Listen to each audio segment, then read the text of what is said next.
RSS, जिसको संभवतः Bharatiya Janata party का इंटेलेक्चुअल मेंटोर कहा जाता है, उस संस्था ने आज ये मांग की है कि देश के संविधान से सेक्युलर और सोशलिस्ट शब्दों को हटा दिया जाए। क्या आरएसएस का ये मांग, क्या भारतीय जनता पार्टी इसका समर्थन करती है? क्या देश के प्रधानमंत्री इसका समर्थन करते हैं? सोशलिस्ट और सेकुलर को लेकर हमेशा से एक तरीके से बहस होती रही कि भाई ये संविधान में बाद में अमेंडमेंट करके प्रस्तावना में जोड़ा गया और इसलिए जो उस तरह के विचारधारा वाले लोग हैं वो कहते हैं कि ये शब्द संविधान में नहीं होना। हर महत्वपूर्ण फ्रंट पर केंद्र सरकार जो फेल हो रही है, उससे लोगों का ध्यान भटकाने के लिए इस तरह के बयानबाजी, इस तरह के हल्की बातों को मीडिया में लाकर ध्यान भटकाने की कोशिश। आप देख रहे हैं कि हाईकोर्ट को पेशा में दो बार दोबारा अवमानना का नोटिस देना पड़ रहा। आखिर क्यों डिले हो रहा है? चाहे पेशा कानून की बात हो, चाहे सरना कोड की बात हो, ये अत्यंत संवेदनशील मुद्दे हैं और इसमें कोई गति तय करने की आवश्यकता नहीं कि किस गति से हम निर्णय पर पहुंचेंगे। जो आज पेशा कानून पर बात कर रहे हैं जो विपक्ष के लोग, उनको याद रखना चाहिए उन्हीं के द्वारा ही आदिवासियों की, मूलवासियों की आत्मा CNT SPT एक्ट को गलत तरीके से संशोधन करने का प्रयास किया गया था। ईसाई मिशनरी है, उनके दबाव में एक तो पेशा आपने लागू नहीं कर पा रहे हैं, दूसरा इसके पीछे धर्मांतरण है। जिसने भी किसी धर्म को चेंज किया है वो अवैध है, ये कहकर एक नैरेटिव सेट करने की कोशिश की जाती है हर बार। और जांच के लिए सरकार ने बार बार कहा है आप मामला संज्ञान में लाएं। हर बार हमने कहा है कि हम जांच करने को तैयार अगर कोई भी ऐसा धर्मांतरण का मामला है जिसमें कि जबरदस्ती धर्मांतरण कराया गया है, लेकिन कोई कौन सा धर्म पालन करेगा ये भारतीय जनता पार्टी के लोग तय नहीं करेंगे। गृह मंत्रालय ने भाई बांग्लादेशी घुसपैठियों को लेकर टास्क फोर्स बनाने के लिए हर स्टेटों को कहा कि हर जिला के लेवल पर टास्क फोर्स बनाया जाए, जांच किया जाए। कह रहे हैं कि झारखंड में कुछ नहीं हो रहा, सब जगह तो शुरू हो गया। क्यों? झारखंड की ना तो कोई अंतर्राष्ट्रीय सीमा है, ना झारखंड शेयर करता है कोई इंटरनेशनल बॉर्डर, और देश के सीमाओं की सुरक्षा किसके पास है? गृह मंत्रालय के पास है। देश की सीमाओं की सुरक्षा इनसे नहीं हो पा रही है और झारखंड में ये पॉलिटिकल नैरेटिव सेट करने के लिए हर बार बांग्लादेशी घुसपैठ की बात करते हैं, जिसका जवाब झारखंड की जनता ने बहुत स्पष्ट तरीके से दिया है। छात्र जो है वो भी सड़क पर उतर गए हैं और आज आप छात्रों का सम्मान कर रहे हैं। 12th का आप लोगों ने इंटर में पढ़ाई बंद कर दिया कॉलेज में। नमस्कार, सोशल संवाद में स्वागत है। मैं शशि भूषण और हमारे साथ जेएमएम के तेज तर्रार प्रवक्ता कुणाल सारंगी जी हैं और तमाम झारखंड के मुद्दों पर बात करेंगे। उसके साथ ही जो है हम जो सवाल उठते हैं उन पर भी बात करेंगे। लेकिन सबसे पहले जो आज आरएसएस के बयान आया है संविधान को लेकर, उस पर आप लोगों की क्या प्रतिक्रिया है? देखिए, ना केवल दुर्भाग्यपूर्ण है बल्कि ये बहुत दुखद क्षण है कि देश के लोकतंत्र के लिए आरएसएस, जिसको संभवतः भारतीय जनता पार्टी का इंटेलेक्चुअल मेंटोर कहा जाता है, इनके सिद्धांत, इनके जो मूल्य हैं वो कहीं ना कहीं आरएसएस प्रभावित करती है। उस संस्था ने आज ये मांग की है कि देश के संविधान से सेक्युलर और सोशलिस्ट शब्दों को हटा दिया जाए। तो मुझे लगता है इस पर देश के प्रधानमंत्री जी को अपना पोजीशन स्पष्ट करना चाहिए। जिस जयप्रकाश नारायण जी की ये बात करते हैं, जिस भीमराव अंबेडकर जी की ये बात करते हैं, उनके मूल्यों पर चलने की कस्में खाते हैं, उन्हीं के बताए हुए मार्ग पर जो संविधान के काज होते हैं, भारतवर्ष की जो पहचान है, वसुधैव कुटुंबकम की पहचान है पूरे विश्व में, क्या आरएसएस का ये मांग, क्या भारतीय जनता पार्टी इसका समर्थन करती है? क्या देश के प्रधानमंत्री इसका समर्थन करते हैं? और अगर करते हैं तो फिर उन्हें भीमराव अंबेडकर जी पर या जयप्रकाश नारायण जी पर, अब तो बिहार के चुनाव आने वाले हैं, वहाँ पर जयप्रकाश नारायण जी के मूल्यों पर भी ये वोट मांगेंगे। तो जिस जयप्रकाश नारायण जी ने सोशलिस्ट मूवमेंट को लीड किया, जिस भीमराव अंबेडकर जी ने हमें हमारा संविधान दिया, उनके मूल्यों पर चोट करने का ये बयान है, उनका अपमान किया गया आरएसएस के द्वारा। तो भारतीय जनता पार्टी के लोगों को इस पर अपना स्टैंड क्लियर करना चाहिए। सवाल है कि सोशलिस्ट और सेकुलर को लेकर हमेशा से एक तरीके से बहस होती रही कि भाई ये संविधान में बाद में अमेंडमेंट करके प्रस्तावना में जोड़ा गया और इसलिए जो उस तरह के विचारधारा वाले लोग हैं वो कहते हैं कि ये शब्द संविधान में नहीं होना चाहिए। ये भारत की भावना है, ये देश का संविधान जो है सिर्फ ये किसी व्यक्ति की भावना नहीं, ये पूरे देश की भावना है और यही भारत की पहचान है। इसके पीछे मंशा क्या है? सभी धर्म के लोग, सभी जाति के लोग, आप किसी भी आइडियोलॉजी को विश्वास करते हैं, आपको कोएग्जिस्ट होने का अधिकार है इस देश में। यही जो है मूल हमारी अवधारणा है, हमारे संविधान की आत्मा है, ये सेक्युलर होना, सभी धर्म के लोगों को साथ में चलना। दिन भर प्रधानमंत्री जी कस्में खाते रहते हैं BR अम्बेडकर के मार्ग पर चलने की, तो क्या सेक्युलर शब्द को हटाकर ये श्रद्धांजलि दी जा रही है? सोशलिस्ट मूवमेंट, जिस सोशलिस्ट मूवमेंट के माध्यम से कहीं ना कहीं जब लोकतंत्र में चुनी हुई सरकारें भी अपने दायित्व से पीछे हटती हैं तो लोगों को अधिकार मिलता है कि वो अपनी आवाज़ बुलंद कर सके। उसी सोशलिस्ट मूवमेंट ने इतनी बड़ी इमरजेंसी को करारा जवाब दिया था इस देश में।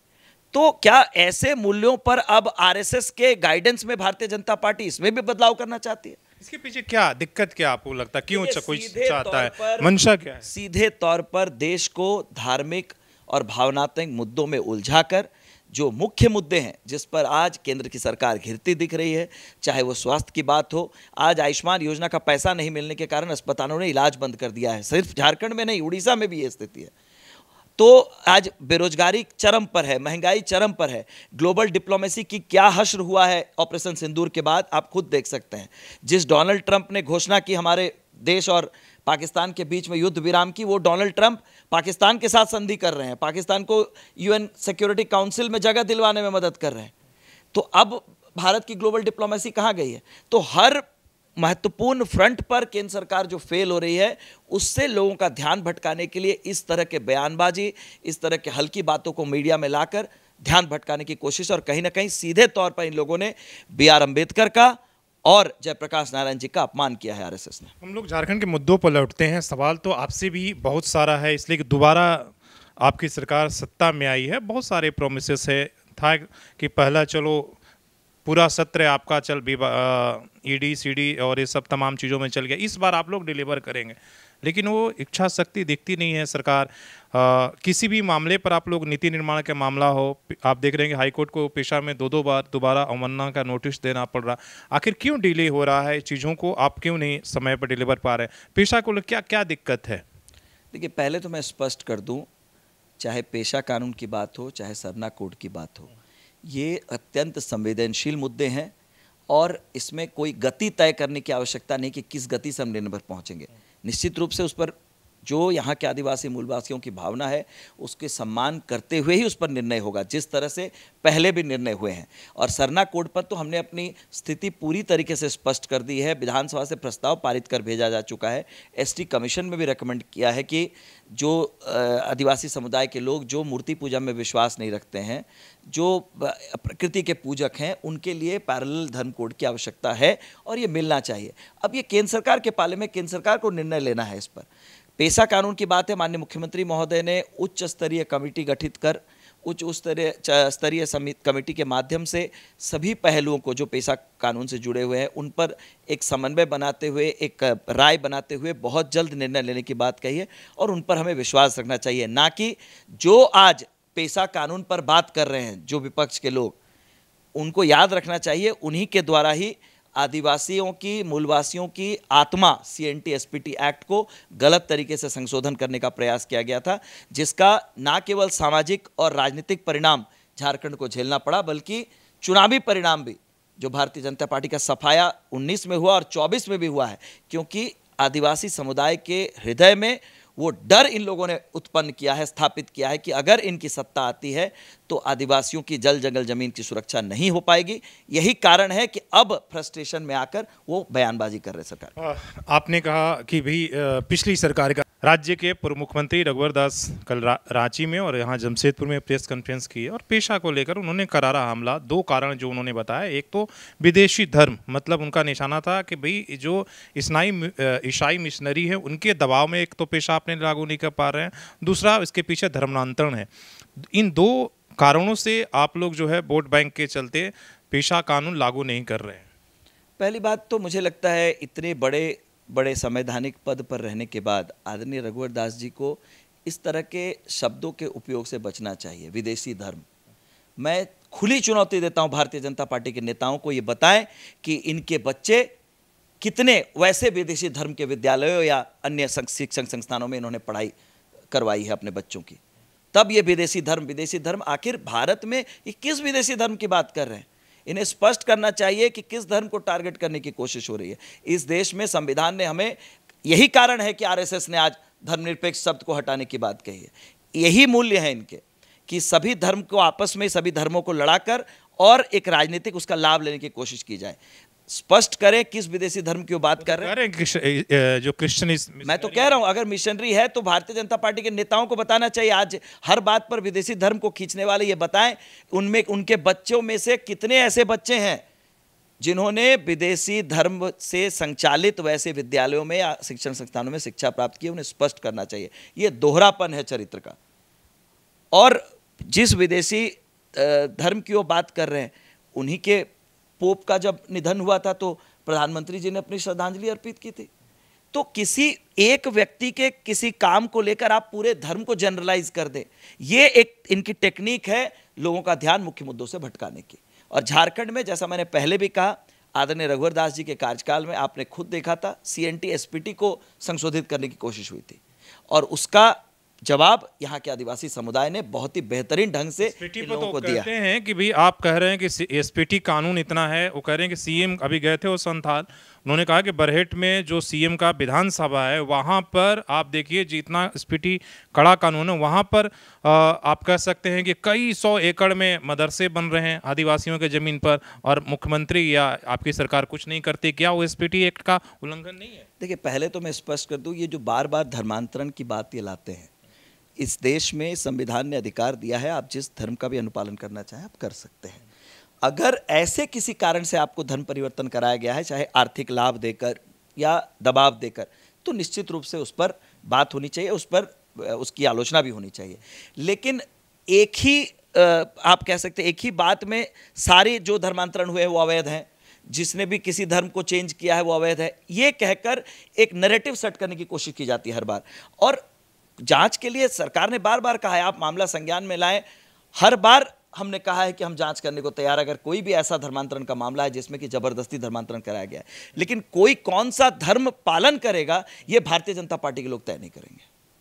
मेरा सवाल ये भी है कि दूसरा आरोप ये लगा, गृह मंत्रालय ने भाई बांग्लादेशी घुसपैठियों को लेकर टास्क फोर्स बनाने के लिए हर स्टेटों को कहा कि हर जिला के लेवल पर टास्क फोर्स बनाया जाए, जाँच किया जाए। कह रहे हैं कि झारखंड में कुछ नहीं हो रहा, सब जगह तो शुरू हो गया। क्यों आप लोग बांग्लादेशी घुसपैठिए के मामले को लेकर इतने सॉफ्ट क्यों हैं? क्या वोट बैंक की नाराजगी है कि भाई नाराज हो जाएगा? ये हास्यास्पद लगता है। झारखंड की ना तो कोई अंतर्राष्ट्रीय सीमा है, ना झारखंड शेयर करता है कोई इंटरनेशनल बॉर्डर, और देश के सीमाओं की सुरक्षा किसके पास है? गृह मंत्रालय के पास है। और अगर गृह मंत्री जी ने निर्देश दिया है एसटीएफ बनाने का प्रत्येक जिले में, तो वो काम चल रहा है। लेकिन बार बार ये कहना कि राज्य सरकार के संरक्षण में हो, तो केंद्र सरकार क्या कर रही है? देश की सीमाओं में जो इन्फिल्ट्रेशन हो रहा है, कभी चाइनीज घुस आते हैं, कभी पाकिस्तानी सैनिक घुस आते हैं हमारे, और इनको तो शर्म आनी चाहिए। जो घटना अभी घटी है पहलगाम में, एक पूरी तरह से हाई सिक्योर्ड जोन में कहां से इतने आतंकवादी घुसे, 26 निर्दोष नागरिकों की जानें गई।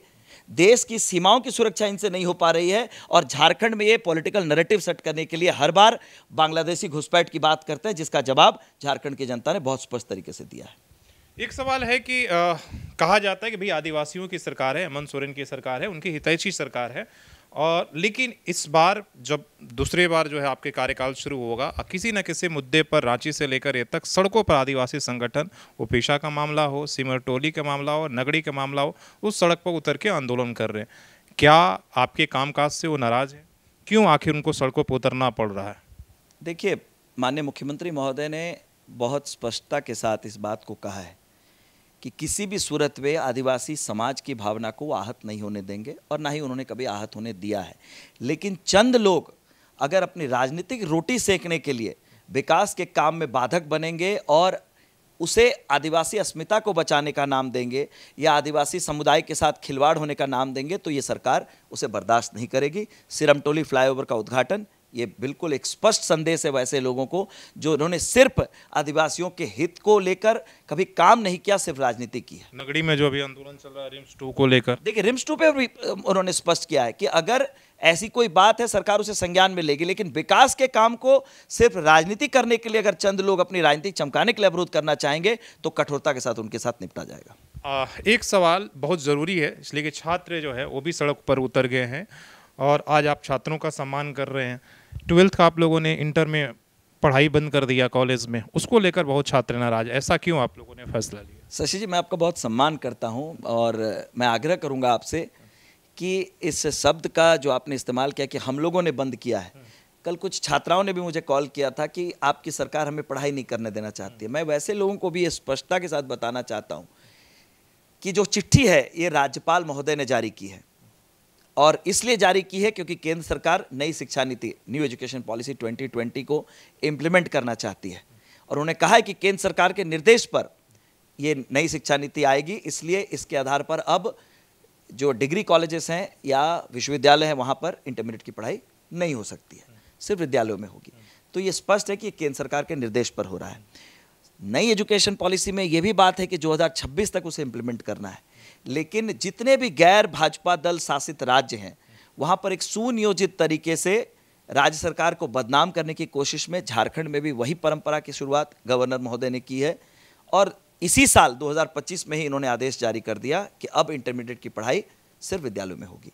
इतने समय में इतनी बड़ी आधारभूत संरचना को बनाना, प्रयोगशालाओं को बनाना, +2 के लिए शिक्षकों की नियुक्ति को करना, ये बहुत बड़ी चुनौती है, लेकिन हमारी सरकार अपनी रिस्पॉन्सिबिलिटी से भाग नहीं रही है।